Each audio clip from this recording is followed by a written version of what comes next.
5 ఏళ్ల పదవీ కాలం ముగిసిపోతుంది వైఎస్ఆర్సీపీ పార్టీకి. ఇంకో 2 నెలల్లో మళ్ళీ ఎలక్షన్ రాబోతుంది. అయినా ఇప్పటికీ కూడా ఏం చేశాము, ఏం సాధించాము అని చెప్పుకోవడం మానేసి మళ్ళీ ఇప్పుడు కూడా నాయకుల యొక్క వ్యక్తిగత జీవితాల గురించి మాట్లాడడం మానకుండా ఇంకా నోటితోల మాటలు మాట్లాడుతున్నారు కొందరు నాయకులు. ఎక్కడ పట్టినా సిద్ధం అనే బ్యానర్ ప్రజల డబ్బులతోటి పార్టీ ప్రచారం చేసుకుంటూ జగన్మోహన్ రెడ్డి వేసిన బ్యానర్లకు కౌంటర్గా జనసేన పార్టీకి సంబంధించిన నాయకులు ఒక చోట వేసిన కౌంటర్ బ్యానరు, దానికి సంబంధించి మన రీల్స్ స్టార్ అయినటువంటి భరత్ గారు, ఎంపీ భరత్ గారు చేసిన కౌంటరు పవన్ కళ్యాణ్ గారి మళ్ళీ వైవాహిక జీవితం గురించి ప్రస్తావించారు.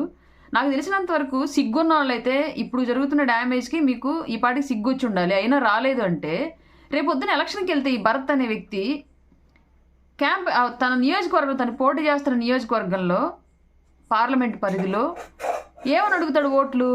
పవన్ కళ్యాణ్ గారికి 3 పెళ్ళిళ్ళు అయ్యాయి,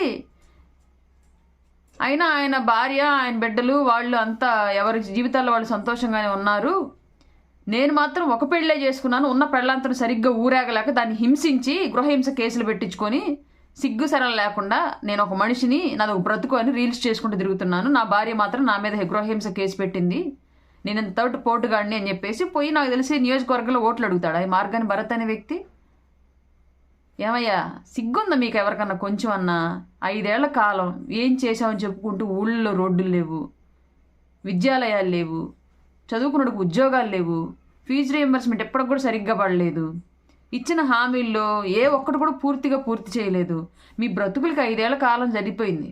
మేము ఎమ్మెల్యేగా చేశాం, మేము ఎంపీగా చేశాం, మేము మినిస్టర్గా చేశామని చెప్పుకోవడం తప్ప ఎమ్మెల్యేగా ఇది చేశాం మా నియోజకవర్గానికి, ఎంపీగా మా పార్లమెంట్ పరిధిలో ఇది చేశాం, మంత్రిగా మా శాఖకి ఇది చేశామని చెప్పుకోవడానికి ఒక్క సిగ్గుమాలని ఎదవ దగ్గర కూడా ఏమీ లేదయ్యా మీ దగ్గర. ఇంకా ఇవే బజార్ మాటలు మాట్లాడుకుంటూ మళ్ళీ రేపొద్దున 24 ఎలక్షన్కి వెళ్తారా? నువ్వు ఒక ఎంపీవి, రేపొద్దు నీ కోటేసి వాళ్ళ మొహాన్ని ఉమ్మేస్తారు వాళ్ళ పిల్లలు.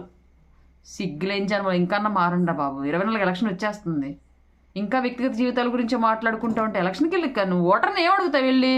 ఇదిగో నా బ్యాలెట్ పేపర్లో నాకు ఇది, నా గుర్తు ఇది, నేను పోటీ చేస్తున్న ప్రాంతం ఇది, నాకు ఇది ఓటయ్యి, పవన్ కళ్యాణ్ గారు 3 పెళ్లిళ్ళు చేసుకున్నారు, నేను మాత్రం సింగిల్ పెళ్ళి చేసుకుని నా పెళ్ళాన్ని సరిగ్గా ఏలుకోలేక హింసించి కేసు పెట్టించుకున్నానని చెప్పేసి పోయి ఓటు అడుగుతావా? ఇప్పుడు ఎవరికి ఓటేయాలి?